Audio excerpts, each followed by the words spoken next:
Hola, ¿qué tal, sobrinos? Vamos a iniciar hoy con la materia de literatura, que hijo de su madre está dividida en 3 unidades, pero vaya que las unidades están largas, ¿eh? Entonces, lo que vamos a hacer, vamos a dividir la unidad uno. Bueno, la unidad uno la vamos a dar gratis para que vean que somos súper buena onda. Vamos a dar lo que es la unidad uno de literatura de manera gratuita y vamos a dar lo que es la unidad 3 de manera gratuita.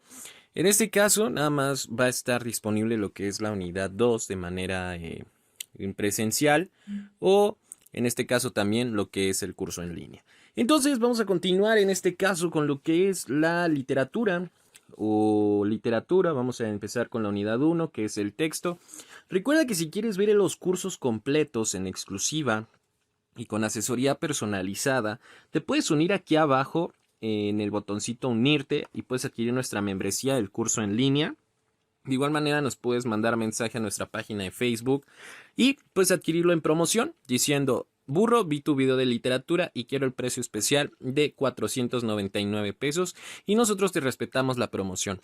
En Facebook pues prácticamente nada más es un único pago, así que escríbenos a nuestra página El Burro Medio Puma y te esperamos ahí.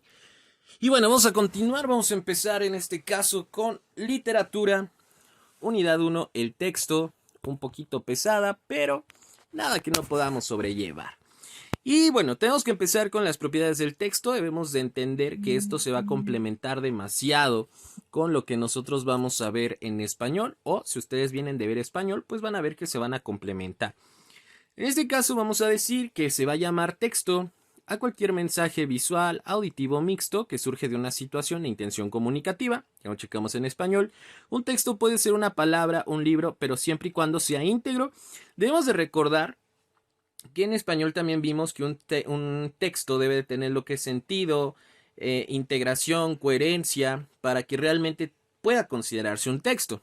En este caso, aquí abordamos pequeñas características, como de que debe tener un esquema de desarrollo apropiado, debe de contener la información necesaria y pertinente, y que también el léxico y la sintaxis son acordes con la intención comunicativa. O sea, sé que si estoy escribiendo una carta formal, pues no puedo meter el chale o el güey, ¿qué chale? ¿Qué tranza, jefe? No, échame un aumento. Pues no. No es el léxico ni la sintaxis para una intención comunicativa. Y aquí recordamos un poquito de lo que vimos en español en cuestión de las propiedades de los textos, que la adecuación, pues un texto debe de adaptarse a la situación comunicativa. La coherencia, que prácticamente debe de tener lo que es sentido o un tema en común. No podemos hablar del amor y del terror al mismo tiempo, por así decirse. Y la cohesión, que las partes de un texto deben de estar relacionadas entre sí. Esto nos va a llevar a entender, pues ya los núcleos de todo esto, que en primera instancia son los textos literarios. Esto nos dice que son aquellos en los que el autor va a denotar una emotividad como producto de la realidad en que vive. Obviamente esto también significa que nuestro autor tiene que expresar lo que percibe, lo que piensa, o en este caso su ideología, pero prácticamente siempre lo va a manejar en un lenguaje metafórico y rico en expresividad. Así que vamos a tener diferentes tipos de textos. Vamos a empezar con los narrativos, características que siempre van a estar en prosa, ¿ok? Estos van a contener un relato ficcional sobre algún acontecimiento que se basa en los hechos reales o ficticios ubicados en el tiempo y en el espacio. Pero de todos modos, cuando nosotros estemos viendo lo que son los textos literarios, debemos de tener en cuenta que se van a dividir. ¿A qué se refiere con esto? De que estos pueden entrar con lo que son los narrativos. Por ejemplo, cuando nosotros estemos viendo los narrativos, como ya los vimos, aquí tiene más que ver lo que es la perspectiva del autor. Ahora, seguido de esto tenemos lo que son los textos dramáticos, y aquí es importante porque prácticamente lo vamos a encontrar como obras, o sea, que siempre van a estar, un texto dramático siempre va a estar hecho para representarse. Como nos dice aquí, están escritos para ser representados por medios de diálogos entre los personajes, pero lo principal es que debemos de recordar que en el examen, si nos preguntan de un texto dramático, pues nos van a decir que van a estar hechos para representarse. ¿Ok? Y bueno, más adelante, pero de una vez lo adelantamos, tenemos que ver que cuando un texto dramático, el personaje muere, personaje principal, se le va a decir que es una tragedia, ¿ok? Si prácticamente al final de cuentas el personaje sufre pero se salva o tienen un final feliz, se le va a llamar un drama. Y pues si tiene un tono ligero, si bromean y al final nadie se muere y llegamos al final feliz, se le va a llamar una comedia. ¿Ok? Seguido de esto tenemos que ver lo que son los textos líricos. En estos se van a manifestar sentimientos y emociones puestos en el yo del autor o en boca de un personaje determinado. En este caso, si nosotros nos vamos a nuestro himno nacional, pues podemos encontrar de que mexicanos al grito de guerra. Obviamente ahí estamos hablando de una oda, o en este caso también los himnos, o en las mismas canciones. Entonces los textos líricos van a ser sentimientos y emociones, pero pues siempre van a tener, de hecho están muy arraigados con todo esto de la poesía, ¿vale? Seguido de esto, tenemos que ver lo que son los textos científicos o también como lo pueden encontrar textos expositivos. En el examen también se los pueden manejar como textos expositivos, que nos van a decir que estos textos van a desarrollar a profundidad temas acerca de puede ser diferentes temas, naturaleza, sociedad, fenómenos o procesos, y estos van a ser resultado de investigaciones de hombres especializados en diversas áreas del conocimiento humano. Entonces, vamos a tener en este caso una clasificación de 5. Empezamos primero con el 1, que nos dice que los textos científicos van a ser escritos por especialistas y el lenguaje va a estar lleno de tecnicismos y va dirigido a científicos especialistas en las diferentes ramas del saber en español.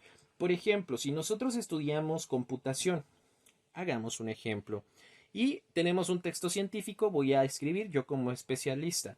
Ha salido a la venta una nueva computadora a 4 núcleos de 2.5 GHz con un procesador de la octava generación de Intel i7 con una velocidad de 16 GB en memoria RAM DDR4.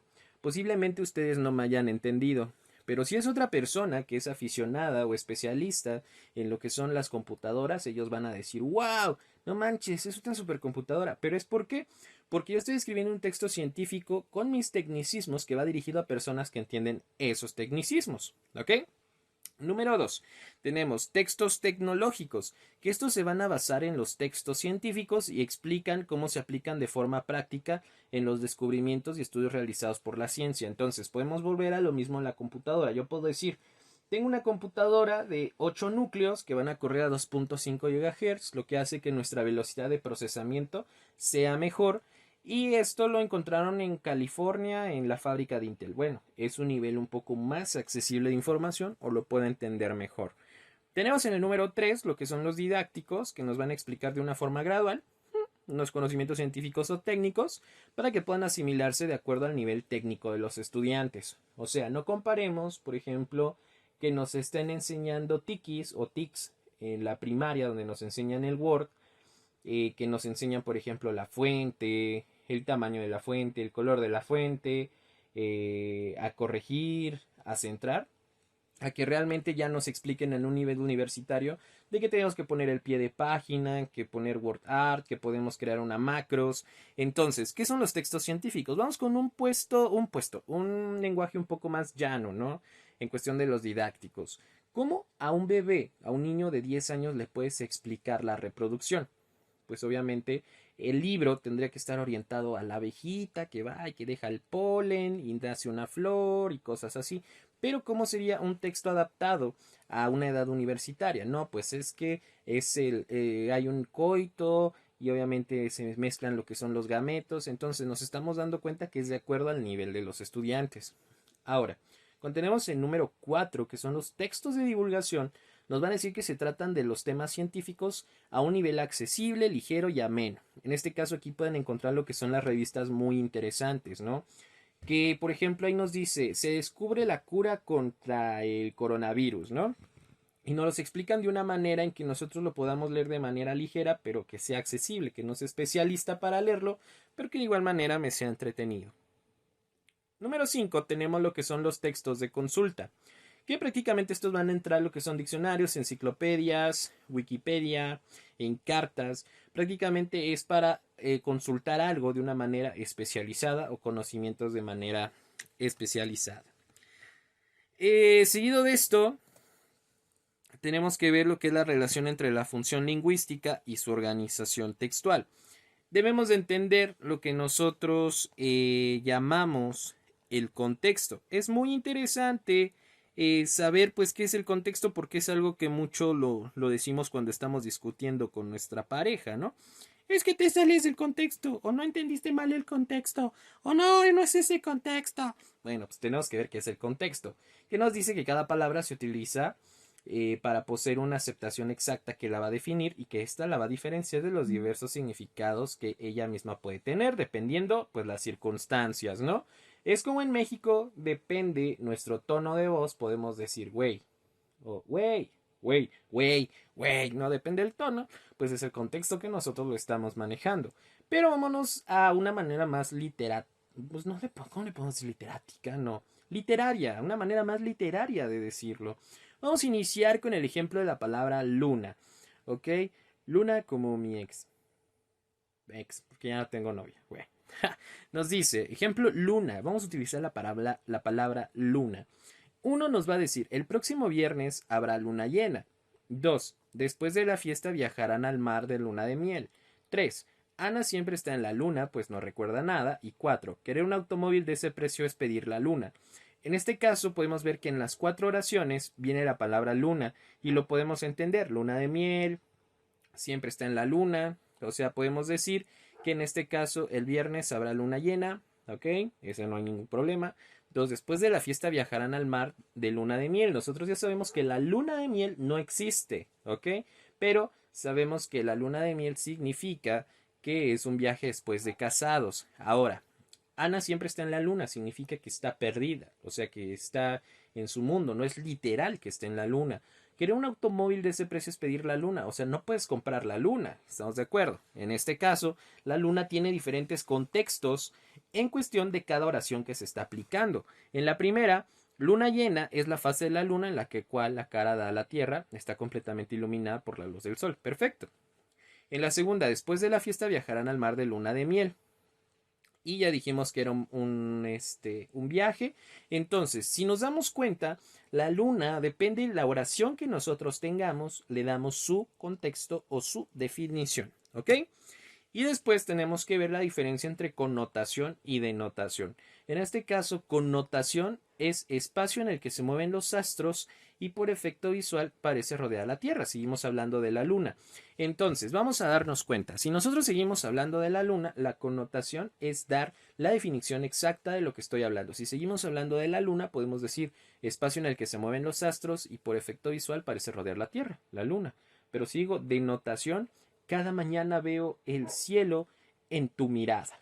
¿Ok? Entonces, si nos damos cuenta, uno es para fumarse y el otro es para endulzarse, ¿no? Por ejemplo, si hablamos del... Vamos a hablar del mar, ¿no? En connotación podemos decir el mar, agua que cubre 3/4 partes del planeta Tierra. Y podemos decir en denotación, es que lloré mares o lloré el mar completo cuando te fuiste. Pues obviamente no manches, no puedes llorar el mar completo. Pero entonces, ¿qué podemos decir? Que la connotación, ajá, es la definición exacta de la palabra que yo estoy usando. Y la denotación es cuando lo puedo usar de una manera metafórica o abstracta, de una manera en que se le pueda dar un significado diferente. Queso. Queso, leche fermentada aderezada que se utiliza para, no sé, para acompañar una comida. Connotación. La luna es de queso. La luna no es de queso, güey. Pero hacemos referencia que la luna se parece a un queso, ¿vale? Bueno, ahí está. Sigo de esto tenemos que ver ahora lo que son el texto periodístico, que bueno, es muy sencillo. Debemos de entender que siempre que estemos hablando de el texto periodístico va a estar asociado con lo que es el periodismo. Entonces podemos decir que su propósito siempre va a ser interesar al lector, informarlo con un lenguaje claro y sencillo, y que también al final de cuentas todo lo que nosotros encontremos en este texto sea entendible. Entonces podemos ver que lo que más resalta en un texto periodístico puede ser lo que son las notas o las noticias, notas informativas o noticias, y pues prácticamente de ellas van a derivar lo que son los famosos géneros periodísticos. En este caso su propósito, como ya lo habíamos dicho, es informar por medio de un relato escrito de cosas de interés general y comentar todo lo que está pasando. Entonces, para esto debemos de utilizar lo que es una función referencial. Si nos damos cuenta, ya en español vimos lo que son las funciones referenciales o las funciones de la lengua y tenemos que darnos cuenta que deben de estar construidos como función referencial con un lenguaje fluido y accesible, escritos en prosa y por lo general siempre nos deben de informar lo que son problemas inmediatos o cercanos al tiempo en que nosotros lo estamos leyendo.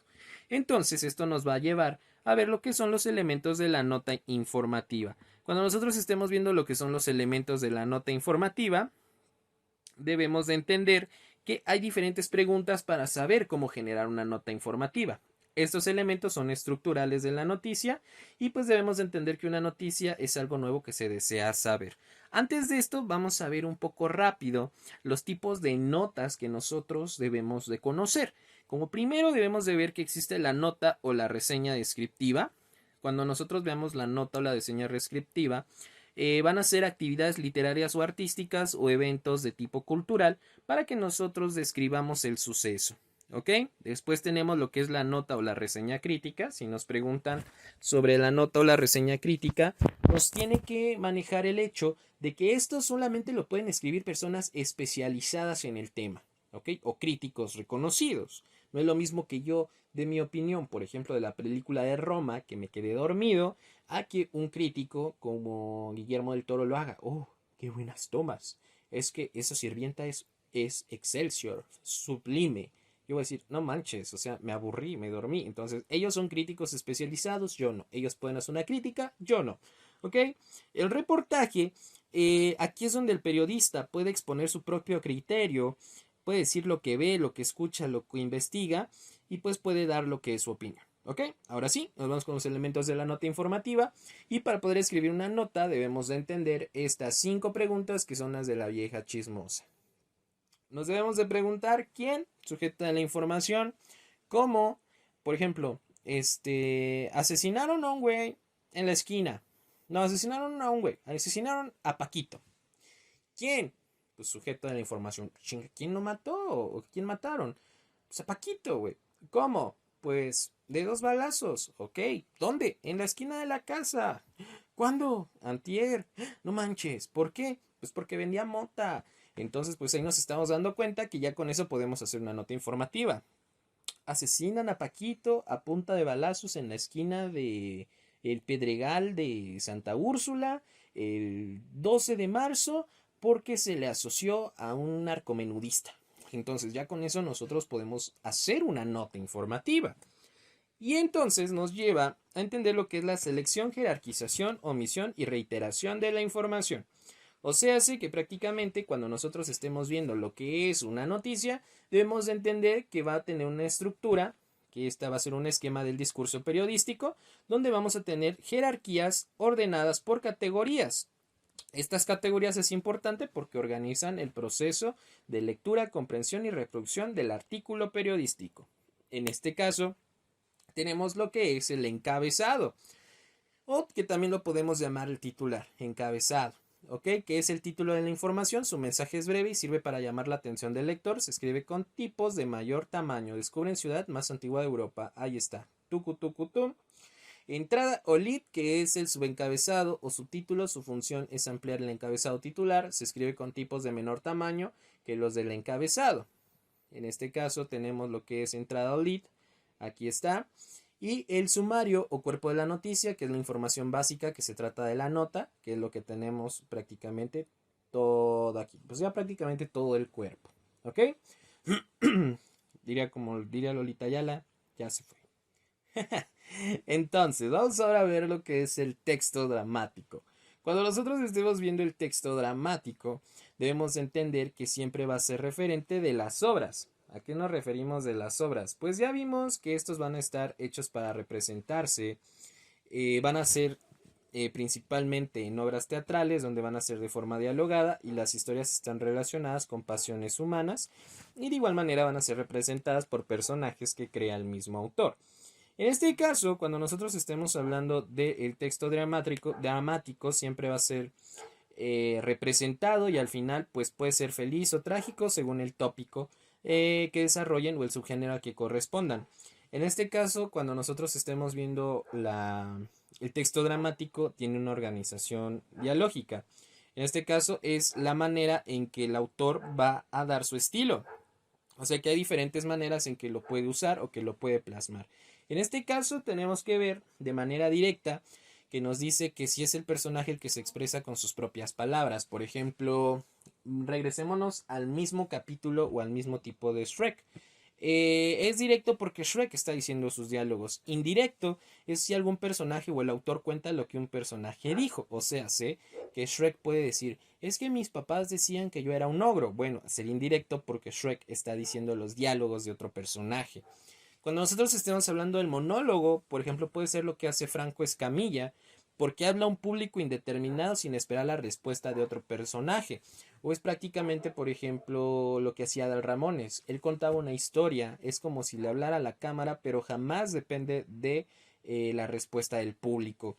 Y el soliloquio es cuando nosotros hablamos de manera individual, pero en voz alta, pensamos en voz alta. ¿Ok? Pero no es como que tengamos un diálogo o no haya una comunicación, simplemente pensamos en voz alta. Y obviamente tenemos lo que es el orden secuencial de una obra dramática y vamos a utilizar el ejemplo de Shrek. En este caso vamos a ver lo que es la exposición.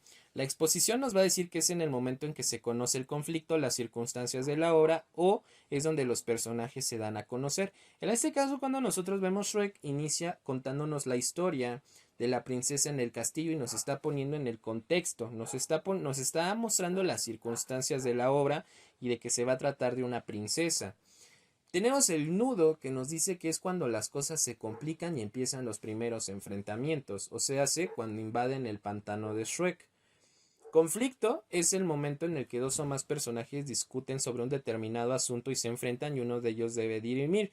En este caso es cuando Shrek busca a Lord Farquaad, se empiezan a pelear y Shrek acepta ir por la princesa a cambio de que dejen su pantano, pero es el primer enfrentamiento entre Shrek y Lord Farquaad.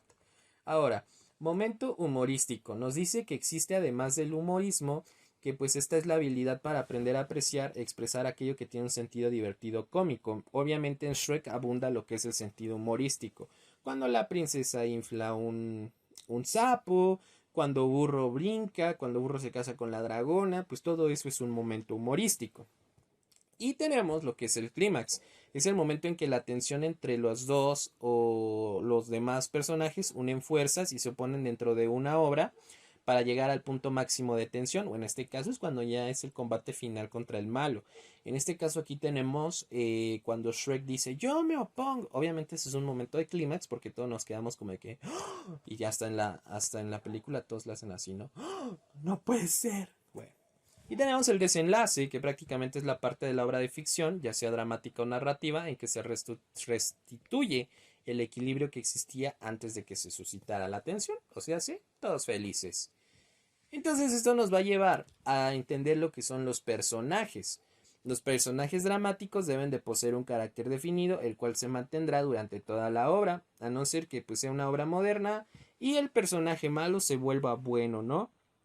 Entonces, cuando nosotros estemos viendo los personajes, debe de ser por su importancia, ¿no? Si es el principal, va a ser las acciones significativas o va a aparecer en toda la obra y va a resolver los problemas. En este caso, si regresamos a la obra de Shrek, ¿quién sería el personaje principal? Pues Shrek. ¿Y quién sería el secundario? Que es para caracterizar mejor al principal y siempre le ayudan en los problemas. Pues sería el burro. ¿Ok? Ahora, en este caso tiene que ser también por la forma de caracterización, se refiere a lo que es el carácter. O sea, hace que prácticamente nosotros podemos identificar una persona o un personaje por su carácter. Goku y Vegeta, un ejemplo. Tipo, actúa siempre igual y casi mecánicamente ya no necesita ser descrito ni caracterizado. ¿Ok? Individual. Y es cuando actúa como si fuera una persona real. ¿Ok? Ahora, subgéneros dramáticos. Cuando nosotros estemos viendo lo que son los subgéneros dramáticos, debemos de darnos cuenta que van a existir lo que son 5, pero en este caso pues vamos a abordar nada más lo que son 4. Vamos a comenzar primero con lo que es, no, de hecho sí vamos a abordar lo que son la mayoría. El principal, el que siempre nos suelen preguntar cuando vamos a hacer el examen, que nos dice que la tragedia. La tragedia va a representar conflictos grandiosos, los personajes son insignes de la nobleza y heroicos. Estas historias concluyen siempre con la muerte física o destrucción emocional del personaje principal, la tragedia. Ejemplo, Romeo y Julieta. La comedia es lo opuesto a la tragedia, en ella se van a representar conflictos interesantes que suceden entre los personajes. Comedia, relax, nadie muere, final feliz. Drama, este género se coloca entre la tragedia y la comedia porque al final de cuentas los personajes principales sufren pero llegan a ser pues felices, ¿no? Tenemos el autosacramental, que estos son todo lo religioso, todo lo que tenga que ver con la religión y pues prácticamente la glorificación de la Eucaristía, o sea, de la iglesia. Y el entremés, pues prácticamente es una comedia, pero es de la Edad Media, ¿va?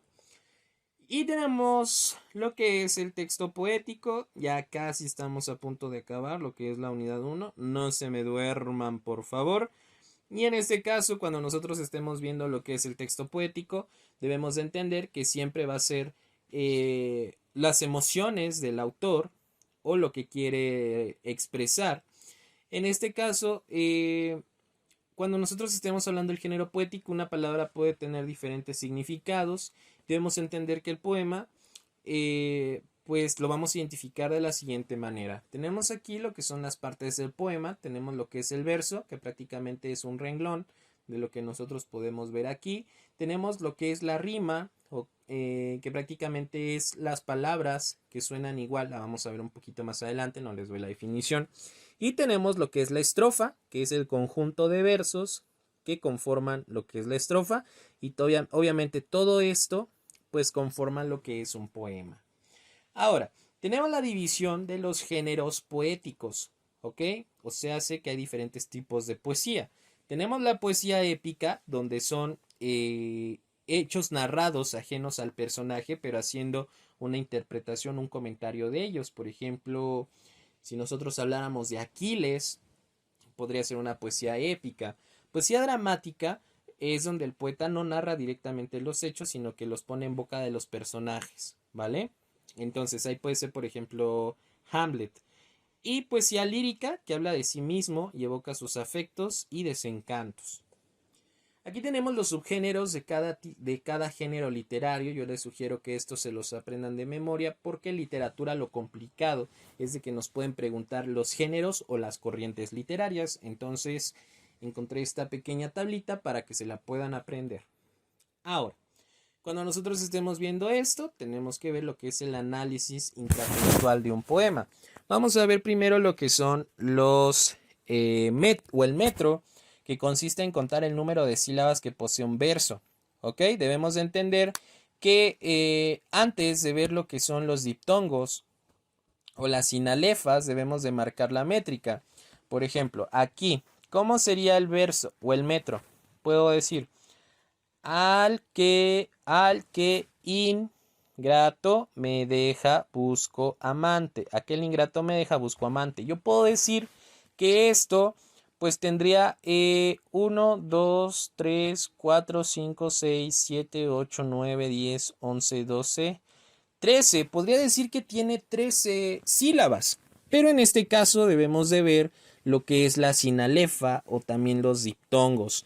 Cuando nosotros estemos hablando esto, por acabar de definir lo que son el metro es contar los números de sílabas que tiene un verso. Pero ahora, nosotros vamos a tener algo que se llaman las sinalefas o también podemos encontrar en el verso lo que son los diptongos.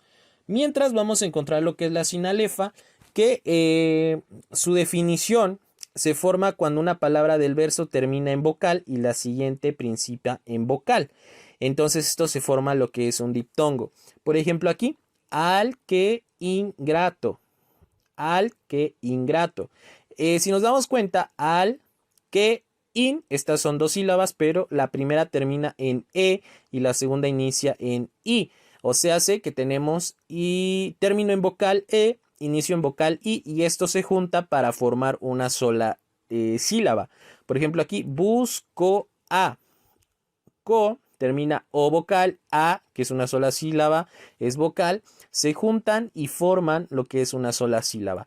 Aquí, por ejemplo, tenemos un verso de 11 sílabas que se les llama endecasílabos, pero también es importante recordar que si un verso tiene 14 sílabas se le llama alejandrino, porque eso también es algo que nos suelen preguntar en el examen. Ahora, tenemos que ver lo que se le conoce como sinéresis, o también lo que es ver lo que es el diptongo, que ya lo vimos, que es cuando las dos vocales se sitúan, esto ya lo vimos, y el triptongo no nos los preguntan, pero sí nos preguntan lo que es el hiato, que nos dice dos vocales juntas, pero en sílabas distintas. Había, caos, ¿ok? En este caso, lo que es la sinéresis, nos van a decir que es lo contrario de la diéresis, o sea, hace que cuando dos vocales que no forman un diptongo normalmente se pronuncian como si lo formaran, con objeto de restar una sílaba al verso. En este caso, poesía. Ajá, o sea que aquí poesía unimos para restarle sílabas a lo que es mi verso. Ahora, tenemos que ver lo que son las rimas. Tenemos dos tipos de rimas. Vamos a tener lo que es la consonante y de igual manera vamos a tener lo que es la asonante. Cuando nosotros estemos viendo lo que es la consonante, nos van a decir que la rima desde la última vocal acentuada tiene letras iguales, vocales y consonantes. Si nosotros nos vamos con la consonante, podemos decir que aquí la primavera ha venido. Venido, o sea, hace que la letra acentuada es la letra I, ¿ok? Y nos dice que la rima desde la última vocal acentuada tiene letras iguales. Última vocal acentuada sería I y después le siguen de y o. Nadie sabe cómo ha sido. Y acentuada de y o. Entonces, cuando es una consonante, podemos decir que la última vocal acentuada seguida de esta van a ser letras iguales. Cuando nosotros estemos viendo lo que es la sonante, nos van a decir que son aquellas desde la última vocal acentuada hasta el final de la palabra comparten iguales vocales, pero consonantes diferentes. También se definen como los versos que terminan con la misma vocal protónica. Pasó un día y otro día. Ajá. Un mes y otro mes pasó. Pasó no tiene nada que ver con ia. Y un año pasado había más finlandés no volvería. Ajá. Entonces tenemos ia, ia, ia. ¿Ok? Entonces las sonantes son aquellas que desde la última vocal acentuada y hasta el final de la palabra comparten iguales vocales. ¿Ok? Y bueno, hasta aquí le vamos a dejar en cuestión de literatura. Tenemos que ver ahora en la unidad 2 lo que son los géneros y las corrientes literarias. Obviamente esta clase nada más es exclusiva para los que están en membresía o los que están en el curso en línea. Si todavía no estás en nuestra membresía, nuestro curso en línea, no te olvides que la puedes adquirir de una manera muy sencilla. Solamente dale clic aquí abajo en el botón de unirte o de igual manera nos mandas mensaje a nuestra página de Facebook que es el Burro Medio Puma y por un solo pago puedes adquirir nuestro curso en línea. Aquí te dejo el video de cómo lo puedes adquirir. No olvides suscribirte, comentar, activar la campanita y nos vemos pronto, sobrinos. Bye bye. Rápidamente, déjame explicarte cómo puedes adquirir nuestro curso en línea. Basta con que te metas a YouTube y tú busques el Burro Medio Puma y entres a nuestro canal. Una vez que estés adentro debes de suscribirte y darle clic aquí en el botón de unirse, ¿ok? Te va a pedir que accedas a la cuenta. Entonces lo que vamos a hacer rápidamente es acceder y prácticamente darle clic aquí en suscribirse y otro clic aquí en el botón unirse. Obviamente aquí te van a salir nuestros diferentes tipos de paquetes. Tenemos por ejemplo lo que es la guía de Exacer por 69 pesos al mes. Bancos de preguntas UNAM por 99 pesos al mes y tú le debes de dar clic aquí, ya sea si quieres el curso de la UNAM o el curso de Exacer Colbatch y solamente le das en unirse y prácticamente es súper sencillo. Nada más lo que debes de hacer es cargarlo a tu tarjeta de crédito y ya con eso puedes acceder a nuestros cursos en línea. O de igual manera, lo que puedes hacer es entrar a la página de Facebook El Burro Medio Puma, ponerle enviar mensaje y únicamente debes de poner: tío burro, quiero la promoción del curso por solo 499 pesos. Y después prácticamente nosotros te vamos a responder dándote toda la información respecto al curso de El Burro Medio Puma, ya sea para curso de UNAM, Exacer o cualquier otro servicio que nosotros estemos ofreciendo. Así que así es como te puedes integrar a nuestros cursos en línea o de igual manera los puedes adquirir. Así que te esperamos, muchachón.